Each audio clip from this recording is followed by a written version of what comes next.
Ocorrem no próximo domingo e você já definiu os seus candidatos? Já sabe o local de votação?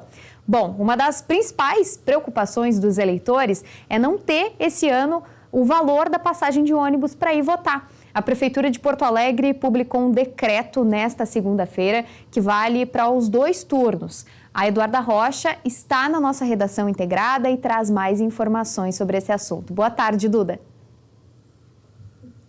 Boa tarde, Nath, a todos que nos acompanham. Sempre um prazer estar aqui com vocês. Hoje o dia não está muito legal, né, Nath? Tá feio, a gente sabe, mas claro que aqui na redação integrada da Ubra TV, da Mix FM 107.1 em Porto Alegre, fica melhor aqui nossa redação, novinha em folha. Estamos aqui para passar informações importantes para vocês nessa véspera aí de eleições, né? Estamos agora na terça-feira, fim de semana já tem eleições municipais e é importante destacar que esse ano, nos 2 turnos, nós teremos passe livre para todos os eleitores. Então, nos dias 6 e 7 de outubro, quem precisa utilizar o transporte público aqui da capital não precisa pagar passagem. Claro que o dia 27 ainda está em aberto, Nath, porque não se sabe se vai ser necessário, então, um segundo turno aqui na capital. Mas, se ele acontecer, também terá, então, esse passe livre. E o acesso ao direito ao voto, esse exercício da democracia, é o principal objetivo nessa retirada, então, do valor das passagens de ônibus. Ela já é histórica, né? Aliás, é legal a gente lembrar que em 2022 teve uma certa polêmica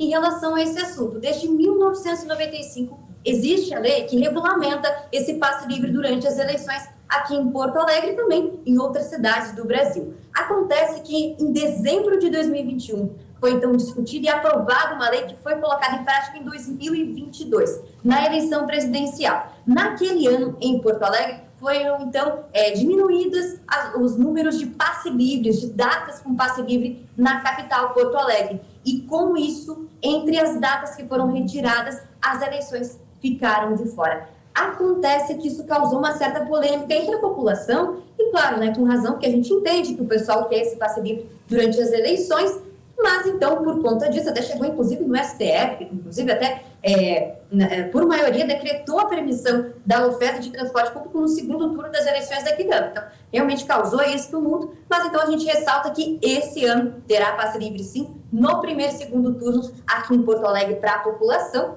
E para atender essa demanda, Nath, a Prefeitura de Porto Alegre divulgou que vai disponibilizar 40% a mais de viagens do que o padrão para o domingo, que a gente sabe que costuma ter menos, né? Mas então esse ano teremos 40% a mais do número de viagens e a fiscalização também vai ser reforçada aí para atender os passageiros, os eleitores, nessas datas que serão tão importantes para a nossa eleição, né? A gente vai deixar os telefones de contato aqui da Prefeitura para quem tiver alguma dúvida, quiser alguma informação. São 2 telefones de contato aqui. E claro que quem também precisar de alguma informação, estamos sempre aqui na Ubra TV à disposição de você, trazendo as principais notícias do nosso estado, da nossa capital. E lembrando que vai ter passe livre, então, nessa eleição para quem precisar. Eu volto com vocês no estúdio, Nath.